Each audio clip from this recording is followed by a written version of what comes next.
बिस्मिल्लाहिर्रहमानिर्रहीम। अस्सलामुअलैकुम दोस्तों, कैसे हैं आप लोग।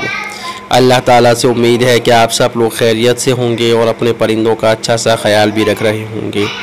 दोस्तों, आज जो मैं टॉपिक लेकर आया हूँ वो कॉकटेल से मुताल्लिक़ है, क्योंकि कॉकटेल की ब्रीड बहुत से लोग कहते हैं कि थोड़ी सी मुश्किल होती है, लेकिन मुश्किल बिल्कुल भी नहीं होती है। इसके अंदर थोड़ा सब्र चाहिए होता है। देखिए, अल्हम्दुलिल्लाह मेरे पास अभी जो बच्चे आए हुए हैं वो मैं आपको विज़िट करवा रहा हूँ। आप देखते जाइएगा, हंडियाओं के अंदर से सर निकाल कर जो चिक्स नज़र आ रहा है आप उनको काउंट करते जाइएगा। अल्हम्दुलिल्लाह मेरे पास कम से कम जो चिक्स आते हैं वो 4 आते हैं एक हंडिया से, और ज़्यादा से ज़्यादा 6 और 7 भी आ जाते हैं। अभी भी मेरे पास कुछ हंडियाओं के अंदर 4-4 बच्चे, 5-5 बच्चे और 6-6 बच्चे आए हुए हैं। जो बहरहाल असल वीडियो बनाते वक्त जब हम मोबाइल लेकर जाते हैं या कैमरा लेकर जाते हैं तो कॉकटेल थोड़ा सा डरता है, जिसकी वजह से मैं थोड़ा से दूर से ही वीडियो बना रहा हूँ। ये आपको दिख रहे होंगे कुछ कॉकटेल के पट्टे नीचे बैठे हुए हैं, ये इसी खाने से निकले हुए हैं। इस तरह मेरे पास तकरीबन हर केज के अंदर हर पेयर से 5, 6, 4 बच्चे लाजमन आ जाते हैं, और ऐसा भी नहीं होता है कि बीच में कोई गैप भी आए। बिल्कुल भी गैप भी नहीं आता है, अंडे भी ख़राब नहीं होते हैं। ये 4 बच्चे मैं अलग करूँगा और अल्हम्दुलिल्लाह 1 हफ़्ते के अंदर अंदर हंडिया के अंदर अंडों से दूसरे बच्चे भी निकल आएंगे। इस तरह ये साइकिल इनका चलता रहता है, लेकिन इसके अंदर थोड़ी सी मेहनत करनी पड़ती है। मेहनत से मुराद ये है कि इसकी कुछ बेसिक रिक्वायरमेंट है जो हमें पूरी करनी पड़ती है। जैसे एक तो सबसे बड़ी और अहम जो बात है वो ये है कि इनको नेचुरली तौर पर यानी कुदरती तौर पर इनको पेयर बनने दिया जाए।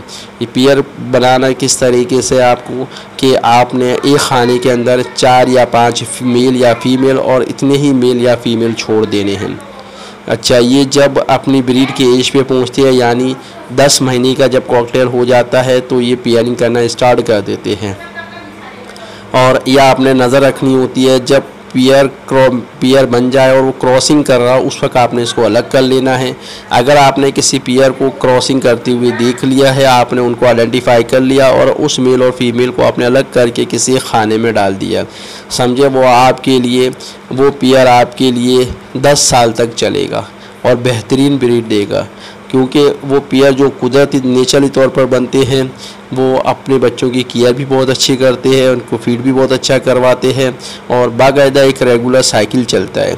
अच्छा, इसमें थोड़ा सा हमें मैनेज इस तरीके से करना होता है कि जब हंडिया से बच्चे बाहर आ जाए तो आपने फौरी तौर पर हंडिया को हटा लेना होता है और हंडिया की सफाई करके 2 या 3 दिन के अंदर इसके अंदर नया बुरादा डाल के हंडिया को वापस आप केज के अंदर हैंग कर दें।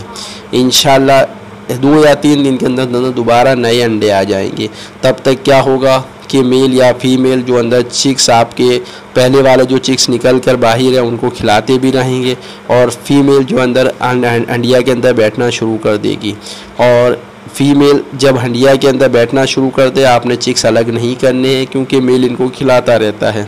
इस तरह ये जब आपके पास जो अंडिया के अंदर जो अंडे नए आया उसमें से जब बच्चे निकले यानी फीमेल अंडिया से बाहर आ जाए, अब आपने पहले वाले चिक्स अलग कर लेने हैं।